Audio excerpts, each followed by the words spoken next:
असर के मानी क्या? जमाना, सिर्फ जमाना नहीं, वो जमाना जो तेजी से गुजर रहा है, या असर तेजी से गुजर रहा है, तेजी से गुजर रहा है, तेजी से गुजर रहा है। गाफिल तुझे घड़ियाल ये देता है मनादी, गर्दू ने घड़ी उम्र की एक और घटा दी। आप समझते आज मेरी उम्र 71 बरस हो गई, जब 72 के हो गए 1 साल और उम्र बढ़ गई। अरे बड़ी बड़ी कहां घट रही है?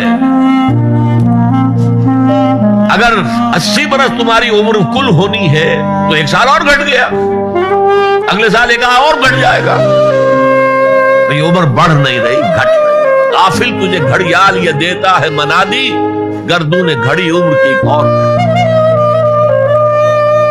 इमाम राजी ने भी ये वाकया नकल किया है कि वल असर का मफहूम मेरी समझ में उस वक्त आया जबकि मैंने बाजार में एक बर्फ फरोश को चीखते और चिल्लाते हुए पाया, लोगों जल्दी जल्दी मेरा बर्फ खरीद दो वरना मैं तबाह हो जाऊंगा। इसलिए कि वो तो पानी बन जाएगा, फिर क्या कीमत उसकी हो।